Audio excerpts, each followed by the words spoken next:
नमस्कार दोस्तों, स्वागत है आप सभी का आपके अपने इस यूट्यूब चैनल धीवर एकेडमी पर। दोस्तों, आज का जो हमारा क्लास होने वाला है वो क्लास नंबर 24वां होने वाला है। और आज की क्लास का जो हमारा विषय रहने वाला है वो बाल विकास, जिसे आप लोग सीडीपी के नाम से जानते हो। और आज की क्लास का जो हमारा टॉपिक रहने वाला है वो सृजनात्मकता, जिसे क्रिएटिविटी के नाम से जानते हैं। और आप लोगों को एक चीज़ बता दूँ, क्लास नंबर 23 में ना आप लोगों का सृजनात्मकता टॉपिक से ना जितने भी थ्योरी है ना वो सारे चीज़ों को बहुत अच्छे तरीके से बता दिया था। और आज क्लास नंबर 24 में ना आप लोगों को उसी टॉपिक से ना एमसीक्यू सीरीज करेंगे। मतलब आप लोगों को ना मैं इसी टॉपिक से ना 25 प्रश्न पूछूंगा। और इन्हीं प्रश्न में से ना आप लोगों को ना अगर क्लास क्रमांक 23 लिए होंगे ना तो बहुत अच्छे तरीके से ना आप लोग पढ़ लिए होंगे और इसका भी आंसर इजी तरीके से दे पाओगे अगर क्लास क्रमांक 23 को लिए होंगे तो चलिए ज़्यादा देर ना करते हुए प्रश्न क्रमांक फर्स्ट को सबसे पहले ध्यान से पढ़ते हैं। और एक चीज़ आप लोग जान लो, जो जो पॉइंट मैं आप लोगों को नोट करने के लिए बोलूँगा ना उस सारी चीज़ों को नोट करते हुए भी चलना है, ठीक है। और आप लोगों को ट्राई करना है कि मेरे आंसर देने से पहले ना खुद आंसर लेने की कोशिश करना है, ठीक है। उसके बाद ना इसका जो पूरा PDF रहेगा ना वो मैं अपने टेलीग्राम चैनल पर डाल दूँगा, तो जा करके सर्च कर लीजिए बाय MD धीवर करके। उसके अलावा इसी वीडियो के डिस्क्रिप्शन बॉक्स पर ना मेरे टेलीग्राम चैनल का लिंक भी डाल दूँगा, ठीक है। तो वहाँ से भी आप लोग डायरेक्टली ज्वाइन करके ना इसका जो PDF है उसको डाउनलोड करके प्रैक्टिस कर सकते हो, ठीक है। तो चलिए ज़्यादा देर ना करते हुए प्रश्न क्रमांक फर्स्ट को सबसे पहले आप ध्यान से पढ़िए। सृजनवाद में ऑप्शन ए, बच्चे सीखने की प्रक्रिया में निष्क्रिय रूप से प्रतिभाग करते हैं। ऑप्शन बी, शिक्षा शिक्षक केंद्रित होता है। ऑप्शन सी, शिक्षा बाल केंद्रित होती है। या ऑप्शन डी, शिक्षा व्यवहारवादी होती है। तो क्या इसका आंसर होगा, बताइए सबसे पहले आप। तो प्रश्न क्रमांक 1 का जो करेक्ट आंसर है ना वो आप लोगों का ऑप्शन नंबर सी करेक्ट हो जाएगा। शिक्षा बाल केंद्रित होती है करेक्ट हो जाएगा। कैसे? सृजनवाद में, तो सृजनवाद में ना जो शिक्षा होता है ना वो बाल केंद्रित होता है। और बाल केंद्रित का जो मतलब होता है ना, जो एक कक्षा कक्ष होता है और जितने भी टीचर पढ़ाया जाता है ना तो वो टीचर ना बालकों के ना स्टैंडर्ड के अनुसार पढ़ाते हैं। मतलब बालक जिस लेवल से समझ पाते हैं ना और जिस तरीके से समझ पाते हैं उसी तरीके से उसी स्टैंडर्ड से ना पढ़ाया जाता है। कई टीचर को आप लोग देखे होंगे ना कि इंग्लिश में बहुत ज़्यादा पढ़ाते रहते हैं और बच्चे जो होते हैं वो इंग्लिश जानता भी नहीं। तो बच्चों के लेवल के अनुसार जिस भाषा में वो जानते हैं उस भाषा में पढ़ाना ना बाल केंद्रित शिक्षा कहलाता है, ठीक है। तो सृजनवाद में ना बाल केंद्रित शिक्षा के माध्यम से शिक्षा दिया जाता है, ये आप लोगों को याद रखना है। तो इस प्रकार से प्रश्न क्रमांक फर्स्ट का जो करेक्ट आंसर है ना ऑप्शन नंबर सी जो है करेक्ट हो जाएगा। चलिए नेक्स्ट प्रश्न को पढ़ते हुए चलते हैं। चलिए प्रश्न क्रमांक 2 को ध्यान से पढ़िए। निम्न में से कौन सा श्रव्य दृश्य सामग्री का उद्देश्य है? तो ये चारों ऑप्शन में से आप लोगों को बताना है कि कौन कौन सा इसमें ना श्रव्य दृश्य सामग्री का उद्देश्य है। सबसे पहला को पढ़िए, शिक्षण को प्रभावशाली बनाना। दूसरा, छात्र में सृजनात्मकता उत्पन्न करना। तीसरा, छात्रों को क्रियाशील बनाना। चौथा, विषय वस्तु से अरुचि उत्पन्न करना। ऑप्शन ए 1, 2 एवं 3। ऑप्शन बी 1 एवं 4। ऑप्शन सी 1, 3 एवं 4। या ऑप्शन डी 2, 3 एवं 4। तो क्या इसका आंसर होगा, बताइए सबसे पहले आप। तो प्रश्न क्रमांक 2 का जो करेक्ट आंसर होगा ना वो आप लोगों का ऑप्शन नंबर है 1, 2 एवं 3 करेक्ट हो जाएगा। कैसे? निम्न में से कौन सा दृश्य श्रव्य सामग्री का उद्देश्य है? तो दृश्य श्रव्य सामग्री का जो उद्देश्य है ना वो पहला, दूसरा और तीसरा हो जाएगा, ठीक है। तो वो ऑप्शन नंबर ए करेक्ट हो जाएगा। कैसे? तो शिक्षण को प्रभावशील बनाना, तो ये दृश्य श्रव्य सामग्री का उद्देश्य हो जाएगा। और उसके अलावा दूसरा, छात्रों में सृजनात्मकता को उत्पन्न करना, ये भी दृश्य श्रव्य सामग्री का उद्देश्य होता है। और तीसरा, छात्रों को क्रियाशील बनाना, तो ये भी दृश्य श्रव्य सामग्री का जो उद्देश्य है ना वो होता है। और आप लोगों को दृश्य श्रव्य सामग्री क्या होता है ये बताऊं ना, तो एक शिक्षक के रूप में जब आप बच्चों को पढ़ाते हो कोई भी टॉपिक ना, तो उस टॉपिक से रिलेटेड जितना भी इंस्ट्रूमेंट वगैरह जो होते हैं ना उसका जो सामग्री होता है ना तो उसको दिखा करके और बोल करके जब आप पढ़ाते हो ना तो वो दृश्य और श्रव्य सामग्री कहलाता है, ठीक है। तो इस प्रकार से प्रश्न क्रमांक 2 का जो करेक्ट आंसर होगा ना ऑप्शन नंबर ए 1, 2 एवं 3 करेक्ट हो जाएगा।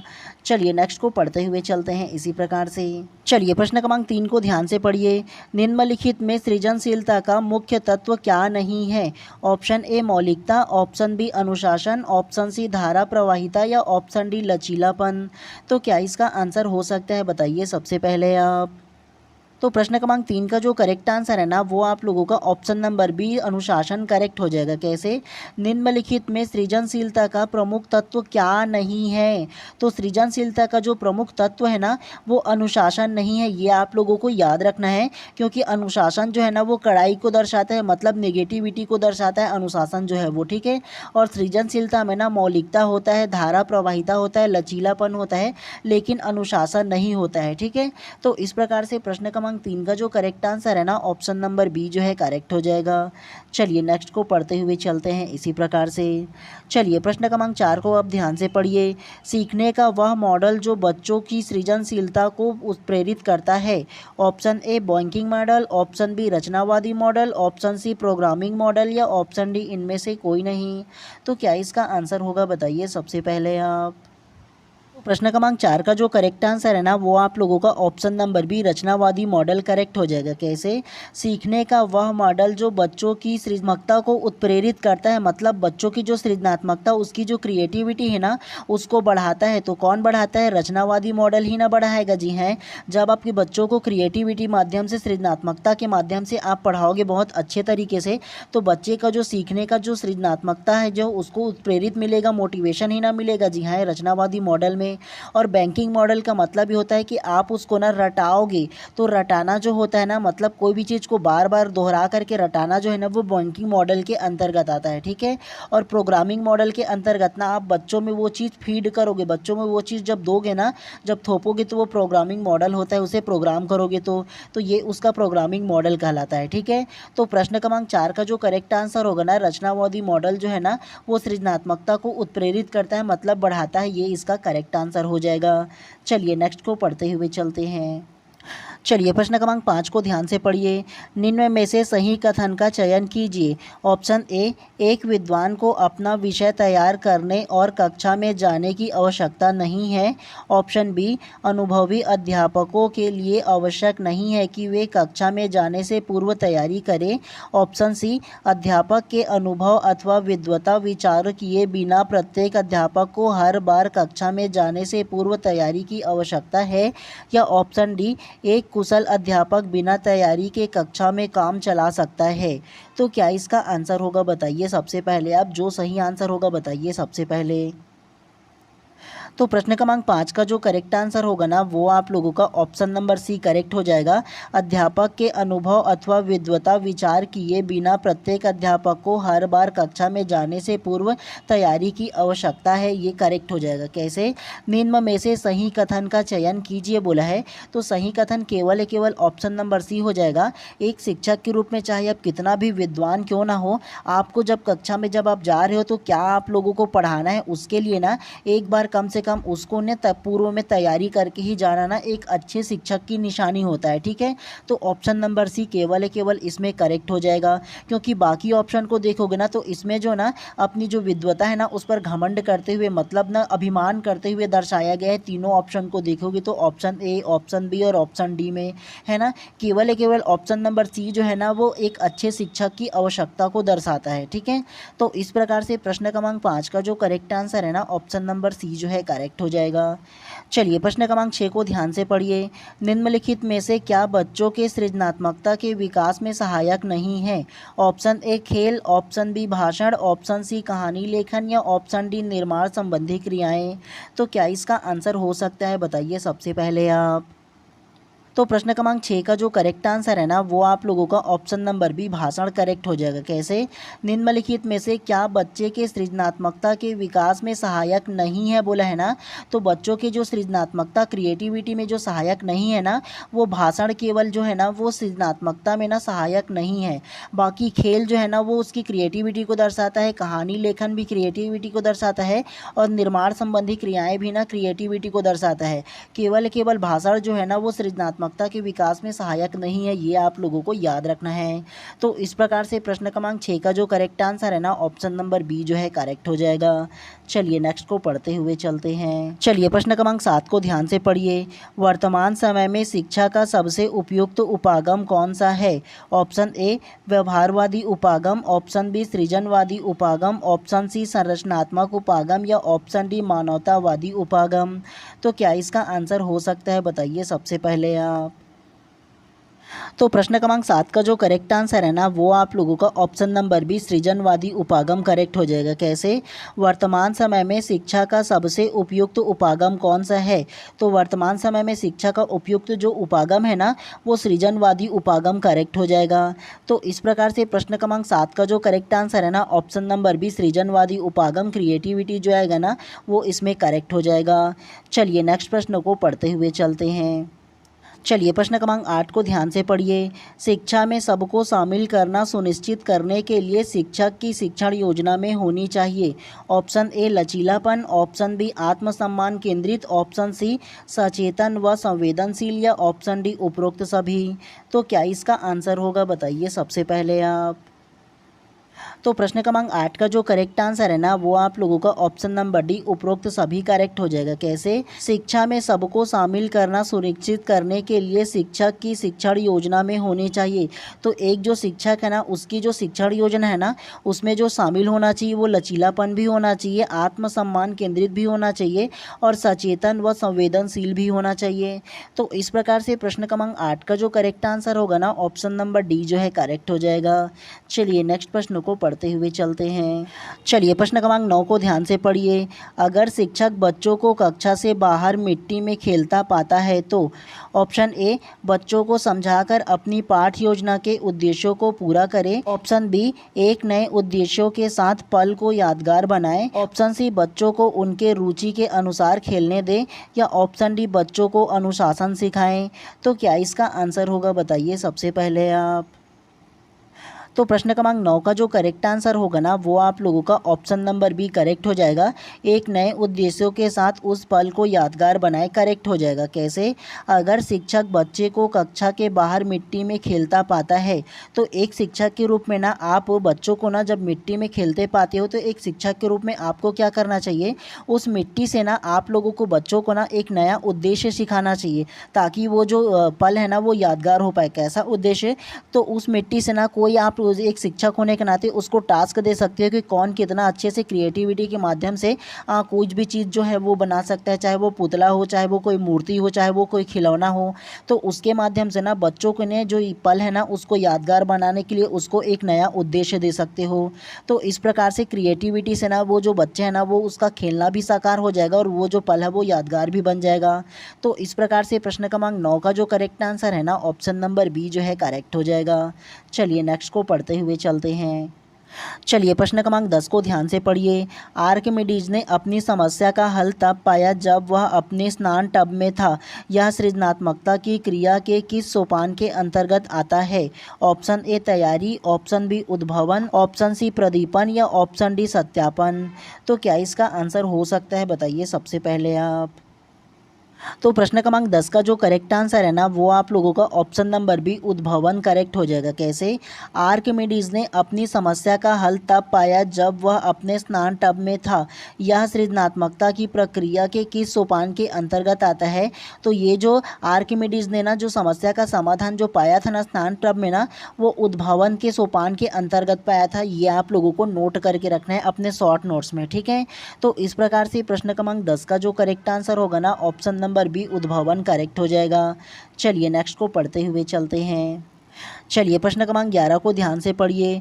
सोच की प्रक्रिया जिसमें विचारों की उत्पत्ति या नए एवं मौलिक और लाभप्रद विचार समाहित हो कहा जाता है।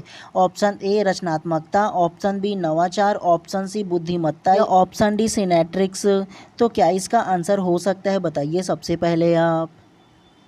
प्रश्न क्रमांक 11 का जो करेक्ट आंसर है ना वो आप लोगों का ऑप्शन नंबर ए रचनात्मकता करेक्ट हो जाएगा। कैसे? सोच की प्रक्रिया जिसमें विचारों की उत्पत्ति या नए एवं मौलिक और लाभप्रद विचार समाहित हो कहा जाता है। तो रचनात्मकता ही ना कहे जाएंगे, जी हाँ, जिसे क्रिएटिविटी के नाम से जानते हैं। और क्रिएटिविटी में क्या होता है, आपकी जो सोच की प्रक्रिया है जिसमें ना नए नए ना जो विचार है वो आते हैं, उसकी उत्पत्ति होता है और नए मौलिकता और लाभप्रद जो विचार है वो समाहित होते हैं, तो उसे ही ना क्रिएटिविटी कहते हैं, जिसे रचनात्मकता सृजनात्मकता के नाम से जानते हैं। तो इस प्रकार से प्रश्न क्रमांक 11 का जो करेक्ट आंसर होगा ना, ऑप्शन नंबर ए जो है करेक्ट हो जाएगा। चलिए नेक्स्ट को पढ़ते हुए चलते हैं। चलिए प्रश्न क्रमांक 12 को ध्यान से पढ़िए। बाल्यावस्था में सृजनात्मकता की अभिव्यक्ति किस स्वरूप में किया जा सकता है? ऑप्शन ए नाटकीय खेल द्वारा, ऑप्शन बी रचनात्मक खेल द्वारा, ऑप्शन सी हास्य भाव द्वारा या ऑप्शन डी उपरोक्त सभी। तो क्या इसका आंसर हो सकता है, बताइए सबसे पहले आप। तो प्रश्न क्रमांक 12 का जो करेक्ट आंसर है ना, वो आप लोगों का ऑप्शन नंबर डी उपरोक्त सभी करेक्ट हो जाएगा। कैसे?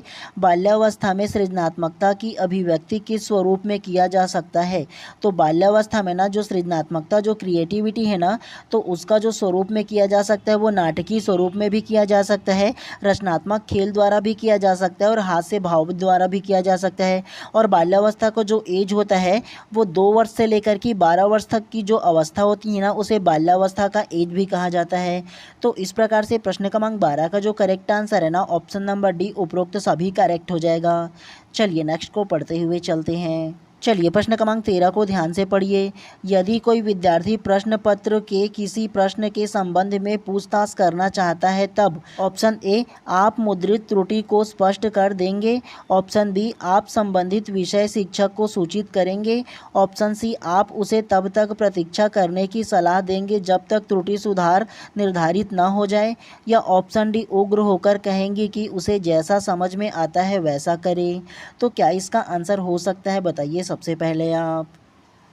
तो प्रश्न क्रमांक 13 का जो करेक्ट आंसर है ना, वो आप लोगों का ऑप्शन नंबर सी करेक्ट हो जाएगा। आप उसे तब तक प्रतीक्षा करने की सलाह देंगे जब तक त्रुटि सुधार निर्धारित ना हो जाए, ये करेक्ट हो जाएगा। कैसे? यदि कोई विद्यार्थी प्रश्न पत्र किसी प्रश्न के संबंध में पूछताछ करना चाहता है, हो सकता है कि एग्ज़ाम में ना कोई प्रश्न ऐसा होगा जो उसे समझ में ना आ रहा होगा, तो वो उसे पूछना चाहता है, तो आप क्या करोगे? एक शिक्षक के रूप में आप उसे प्रतीक्षा करने के लिए बोलोगे जो उसको समझ में ना आता है वो, या हो सकता है कोई त्रुटि हो तो उस त्रुटि को सुधार ना जाए तब तक कि उसे प्रतीक्षा करने के लिए बोलोगे। तो इस प्रकार से प्रश्न क्रमांक 13 का जो करेक्ट आंसर होगा ना, ऑप्शन नंबर सी जो है करेक्ट हो जाएगा। चलिए नेक्स्ट प्रश्न को पढ़ते हुए चलते हैं। चलिए प्रश्न क्रमांक 14 को ध्यान से पढ़िए। धारा प्रवाहिता, विस्तार, मौलिकता एवं लचीलापन इत्यादि घटक संबंधित है। ऑप्शन ए प्रतिभा, ऑप्शन बी प्रतिभा गुण, ऑप्शन सी अपसारी चिंतन या ऑप्शन डी त्वरण। तो क्या इसका आंसर होगा, बताइए सबसे पहले आप। तो प्रश्न क्रमांक 14 का जो करेक्ट आंसर है ना, वो आप लोगों का ऑप्शन नंबर सी अपसारी चिंतन करेक्ट हो जाएगा। कैसे?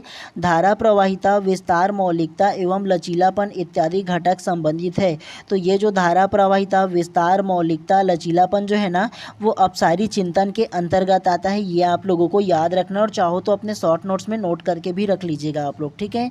तो इस प्रकार से प्रश्न क्रमांक 14 का जो करेक्ट आंसर है, ऑप्शन नंबर सी जो है करेक्ट हो जाएगा। चलिए नेक्स्ट को पढ़ते हुए चलते हैं इसी प्रकार से।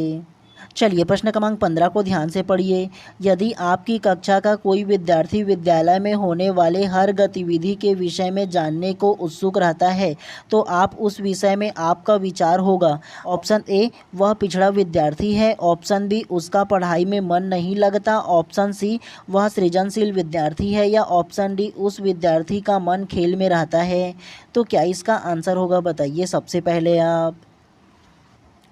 तो प्रश्न क्रमांक 15 का जो करेक्ट आंसर होगा ना, वो आप लोगों का ऑप्शन नंबर सी सृजनशील विद्यार्थी है करेक्ट हो जाएगा। कैसे?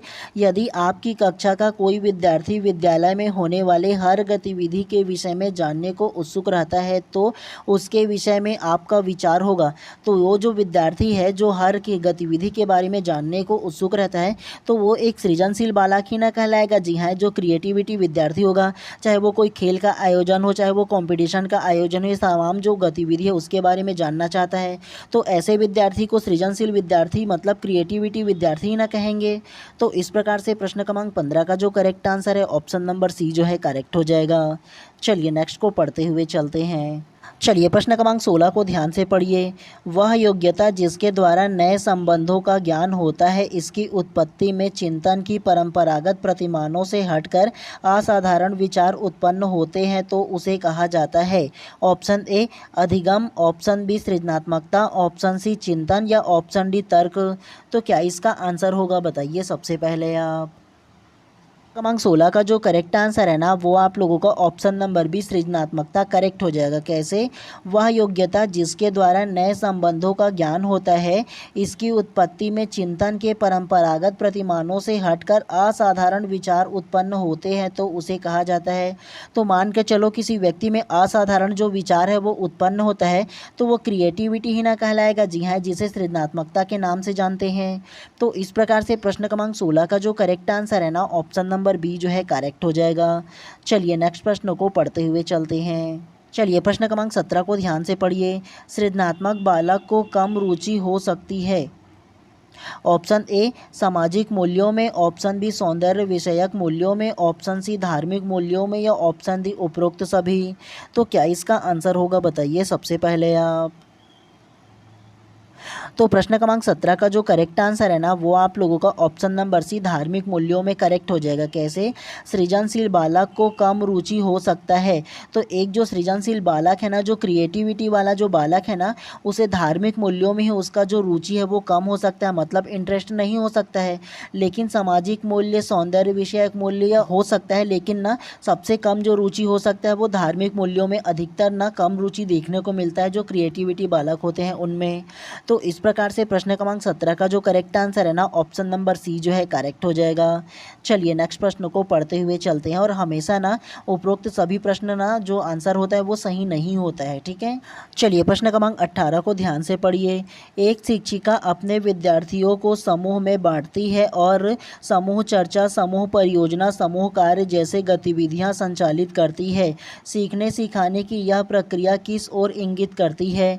ऑप्शन ए आनंदपूर्वक सीखना, ऑप्शन बी समावेशी शिक्षा, ऑप्शन सी प्रतियोगिता आधारित शिक्षा या ऑप्शन डी सामाजिक गतिविधियों से सीखना। तो क्या इसका आंसर होगा बताइए सबसे पहले आप। तो प्रश्न क्रमांक 18 का जो करेक्ट आंसर है ना वो आप लोगों का ऑप्शन नंबर डी सामाजिक गतिविधियों से सीखना करेक्ट हो जाएगा। कैसे? एक शिक्षिका अपने विद्यार्थियों को समूह में बांटती है और समूह चर्चा, समूह परियोजना, समूह कार्य जैसे गतिविधियां संचालित करती है। सीखने सिखाने की यह प्रक्रिया किस ओर इंगित करती है? तो ये सामाजिक गतिविधियों से सीखना ही ना करेक्ट हो जाएगा। जी हाँ, मान के चलो एक जो कक्षा उसमें ना अलग अलग विद्यार्थी को ना अलग अलग समूह में बांट देता है और अलग अलग समूह में बांटने के बाद ना उसको ना समूह चर्चा करने के लिए बोलता है। तो ये सामाजिक रूप से एक दूसरे का साथ देगा ना जो ग्रुप में है वो, और तो सामाजिक रूप से गतिविधि ना होगा जी सीखने वाला, है ना। तो इस प्रकार से प्रश्न क्रमांक 18 का जो करेक्ट आंसर होगा ना ऑप्शन नंबर डी जो है करेक्ट हो जाएगा। चलिए नेक्स्ट प्रश्न को पढ़ते हुए चलते हैं। चलिए प्रश्न क्रमांक 19 को ध्यान से पढ़िए। कक्षा शिक्षण में ऐसे शिक्षक जो उत्साही होते हैं वे। ऑप्शन ए विद्यार्थियों का ध्यान आकर्षित करने हेतु सरलता से नाटकीय रूपांतरण करते हैं। ऑप्शन बी प्राय अपने उत्साह में अपने आनंद छिपी हुई विषयगत दक्षता को खो देते हैं। ऑप्शन सी विद्यार्थियों को शिक्षण अधिगम प्रक्रिया में सहभागी बनाते हैं या ऑप्शन डी उपरोक्त सभी। तो क्या इसका आंसर हो सकता है बताइए सबसे पहले आप। तो प्रश्न क्रमांक 19 का जो करेक्ट आंसर है ना वो आप लोगों का ऑप्शन नंबर सी करेक्ट हो जाएगा। विद्यार्थियों को शिक्षण अधिगम प्रक्रिया में सहभागी बनाते हैं करेक्ट हो जाएगा। कैसे? कक्षा शिक्षण में ऐसे शिक्षक जो उत्साही होते हैं। मान के चलो कोई शिक्षक है ना वो पढ़ाने जाता है तो बहुत ही ज़्यादा मोटिवेटेड रहता है, उत्साही रहता है। तो ऐसे शिक्षक क्या होता है, विद्यार्थियों को ना शिक्षण अधिगम प्रक्रिया में सहभागी बनाते हैं, मतलब जितना वो पढ़ाता है ना उतना ही बच्चों को उस पढ़ाने के दौरान उसको इन्वॉल्व करता है, ठीक है। तो इस प्रकार से प्रश्न क्रमांक 19 को जो करेक्ट आंसर होगा ना ऑप्शन नंबर सी जो है करेक्ट हो जाएगा। चलिए नेक्स्ट को पढ़ते हुए चलते हैं। चलिए प्रश्न क्रमांक 20 को ध्यान से पढ़िए। रचनावादी दृष्टिकोण के अनुसार इनमें से कौन सी ज्ञान निर्माण के लिए महत्वपूर्ण है? ऑप्शन ए अनुकूलन, ऑप्शन बी सूझ, ऑप्शन सी शिक्षार्थी का पूर्ण ज्ञान या ऑप्शन डी रट कर याद रखना। तो क्या इसका आंसर हो सकता है बताइए सबसे पहले आप। तो प्रश्न क्रमांक 20 का जो करेक्ट आंसर है ना वो आप लोगों का ऑप्शन नंबर सी शिक्षार्थी का पूर्ण ज्ञान करेक्ट हो जाएगा। कैसे? रचनावादी दृष्टिकोण के अनुसार इनमें से ज्ञान निर्माण के लिए महत्वपूर्ण है। तो रचनावादी दृष्टिकोण में ना ज्ञान निर्माण के लिए जो महत्वपूर्ण है ना वो शिक्षार्थी का जो पूर्ण ज्ञान है ना, उसका जो नॉलेज है वो इम्पॉर्टेंट हो जाता है, ठीक है। तो इस प्रकार से प्रश्न क्रमांक 20 का जो करेक्ट आंसर है ना ऑप्शन नंबर सी जो है करेक्ट हो जाएगा। चलिए प्रश्न क्रमांक 21 को ध्यान से पढ़िए। निम्नलिखित में से किस प्रश्न प्रश्न के द्वारा सृजनात्मक चिंतन को सर्वाधिक अच्छे ढंग से अनुमानित किया जा सकता है? ऑप्शन ए, इसे कौन बता सकता है? ऑप्शन बी, सही उत्तर बताएं। ऑप्शन सी, क्या आप इसका उत्तर बता सकते हैं? या ऑप्शन डी, इसे कितने अलग अलग तरीके से हल किया जा सकता है? तो क्या इसका आंसर हो सकता है, बताइए सबसे पहले आप। तो प्रश्न क्रमांक 21 का जो करेक्ट आंसर है ना, वो आप लोगों का ऑप्शन नंबर डी करेक्ट हो जाएगा। इसे कितने अलग अलग तरीके से हल किया जा सकता है, करेक्ट हो जाएगा। कैसे? निम्नलिखित में से किस प्रश्न द्वारा सृजनात्मक चिंतन को सर्वाधिक अच्छे ढंग से अनुमानित किया जा सकता है? तो ये जो सृजनात्मक चिंतन को ना सर्वाधिक ढंग से जो अनुमानित किया जा सकता है, मतलब उसको सर्वाधिक अच्छे ढंग से ना व्यक्त किया जा सकता है ना, वो ऑप्शन नंबर डी हो जाएगा। इसे कितने अलग अलग तरीक़ों से हल किया जा सकता है, ये क्रिएटिविटी को दर्शा देता है। मान करके चलो मैं एक आप लोगों को समस्या दे देता हूँ और उस समस्या को कहता हूँ कि आप कितने तरीके से इस समस्या का समाधान कर सकते हो, तो ये क्रिएटिविटी को दर्शा रहे हैं ना। तो इस प्रकार से प्रश्न क्रमांक 21 का जो करेक्ट आंसर है ऑप्शन नंबर डी जो है करेक्ट हो जाएगा। चलिए नेक्स्ट को पढ़ते हुए चलते हैं। चलिए प्रश्न क्रमांक 22 को ध्यान से पढ़िए। विचार मंथन विधि के प्रयोग से शिक्षक बच्चों में निम्नलिखित में से किसका विकास करता है? ऑप्शन ए बुद्धि, ऑप्शन बी अनुभूति, ऑप्शन सी रचनात्मकता या ऑप्शन डी स्मृति। तो क्या इसका आंसर हो सकता है, बताइए सबसे पहले आप। तो प्रश्न क्रमांक 22 का जो करेक्ट आंसर है ना, वो आप लोगों का ऑप्शन नंबर सी रचनात्मकता करेक्ट हो जाएगा। कैसे? विचार मंथन विधि के प्रयोग से शिक्षक बच्चों में निम्नलिखित में से किसका विकास कर सकता है? तो विचार मंथन जो विधि होता है ना, उसके प्रयोग से जो शिक्षक जो है ना, वो बच्चों में जो विकास करेगा वो रचनात्मकता मतलब क्रिएटिविटी का ही विकास कर सकता है। ठीक है, ये आप लोगों को याद रखना है। तो इस प्रकार से प्रश्न क्रमांक 22 का जो करेक्ट आंसर है ऑप्शन नंबर सी जो है करेक्ट हो जाएगा। चलिए नेक्स्ट को पढ़ते हुए चलते हैं। चलिए प्रश्न क्रमांक 23 को ध्यान से पढ़िए। सृजनात्मक शिक्षार्थी वह है जो ऑप्शन ए बहुत बुद्धिमान है, ऑप्शन बी परीक्षा में हर बार अच्छा अंक प्राप्त करने के योग्य है, ऑप्शन सी पार्श्व चिंतन और समस्या समाधान में अच्छा है, या ऑप्शन डी ड्राइंग और पेंटिंग बहुत अतुल्य है। तो क्या इसका आंसर होगा, बताइए सबसे पहले आप। तो प्रश्न क्रमांक 23 का जो करेक्ट आंसर है ना, वो आप लोगों का ऑप्शन नंबर सी करेक्ट हो जाएगा। पार्श्व चिंतन और समस्या समाधान में अच्छा है, करेक्ट हो जाएगा। कैसे? सृजनात्मक विद्यार्थी वह है, तो सृजनात्मक जो विद्यार्थी है वह है जिसमें पार्श्व चिंतन हो और समस्या समाधान का अच्छा विधि हो। ठीक है, पार्श्व चिंतन कहने का मतलब कि क्रिएटिविटी हो, उसमें चिंतन शक्ति हो ना, और समस्या का समाधान करने में अच्छा जो होगा ना, उसे हम लोग सृजनात्मक विद्यार्थी कहते हैं। ठीक है, चलिए नेक्स्ट प्रश्न को पढ़ते हुए चलते हैं इसी प्रकार से। चलिए प्रश्न क्रमांक 24 को ध्यान से पढ़िए। सृजनशील के पोषण के लिए अध्यापक को निम्न में से किस विधि की सहायता लेनी चाहिए? ऑप्शन ए ब्रेनस्टॉर्मिंग विचार मंथन, ऑप्शन बी व्याख्यान विधि, ऑप्शन सी दृश्य श्रव्य सामग्री, या ऑप्शन डी उपरोक्त सभी। तो क्या इसका आंसर हो सकता है, बताइए सबसे पहले आप। तो प्रश्न क्रमांक 24 का जो करेक्ट आंसर है ना, वो आप लोगों का ऑप्शन नंबर है ब्रेनस्टॉर्मिंग विचार मंथन विधि करेक्ट हो जाएगा। कैसे? सृजनशीलता के पोषण के लिए अध्यापक को निम्न में से किस विधि की सहायता लेना चाहिए? तो सृजनशील के पोषण के लिए, उसको बढ़ावा देने के लिए ना, एक शिक्षक है, उनको ना ब्रेनस्टॉर्मिंग मतलब विचार मंथन की जो विधि है ना, उसका सहारा लेना चाहिए, उसकी सहायता लेना चाहिए, ये करेक्ट हो जाएगा। और ब्रेनस्टॉर्मिंग क्या होता है, ये आप लोगों को बताऊँ ना, तो ब्रेनस्टॉर्मिंग या विचार मंथन जो होता है ना, वो एक बच्चे को ना किसी समस्या का समाधान करने के लिए और खुद उसमें खोज करने के लिए, और खोज करके उसमें ना स्वयं उस समस्या का समाधान कर पाने की जो क्षमता होता है जो ना, तो उसको सृजनशीलता, उसको ना ब्रेनस्टॉर्मिंग विधि या विचार मंथन विधि के नाम से जानते हैं। ठीक है, तो इस प्रकार से प्रश्न क्रमांक 24 का जो करेक्ट आंसर है ना, ऑप्शन नंबर ए जो है करेक्ट हो जाएगा। चलिए आज की क्लास के अंतिम प्रश्न को ध्यान से पढ़िए। आउट ऑफ द बॉक्स चिंतन किससे संबंधित है? ऑप्शन ए अनुकूलन चिंतन, ऑप्शन बी स्मृति आधारित चिंतन, ऑप्शन सी अपसारी चिंतन, या ऑप्शन डी अभिसारी चिंतन। तो क्या इसका आंसर हो सकता है, बताइए सबसे पहले आप।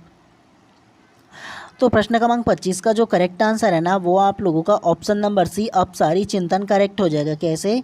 आउट ऑफ द बॉक्स चिंतन किससे संबंधित है? तो ये जो आउट ऑफ द बॉक्स चिंतन है ना, वो अपसारी चिंतन से संबंधित है, ये आप लोगों को याद रखना है। और अपसारी चिंतन क्या होता है, ये आप लोगों को बताऊँ ना, तो अपसारी चिंतन से ऐसे चिंतन से है जिसमें बच्चों की प्रवाहिता, मौलिकता एवं लचीलापन जैसे गुण है ना, उसको देखा जा सकता है। उसमें जब होता है ना, तो उसे हम लोग क्या कहते हैं, हैं अब सारी चिंतन के अंतर्गत आता है। ठीक है, तो इस प्रकार से प्रश्न क्रमांक 25 का जो करेक्ट आंसर है ना, ऑप्शन नंबर सी जो है करेक्ट हो जाएगा। तो चलिए आज की क्लास को यहीं पर समाप्त करते हैं, और अगर आप लोग चैनल पे नए होंगे तो चैनल को सब्सक्राइब कर दीजिएगा और बेल आइकन को दबा दीजिएगा, ताकि इसी प्रकार से जब भी मैं क्लास लाऊँ ना तो प्रॉपर टाइम पे आप लोगों को इसका नोटिफिकेशन मिल पाए। ठीक है, तो इसके लिए ज़्यादा ज़रूरी कि आप चैनल को सब्सक्राइब कर दीजिए।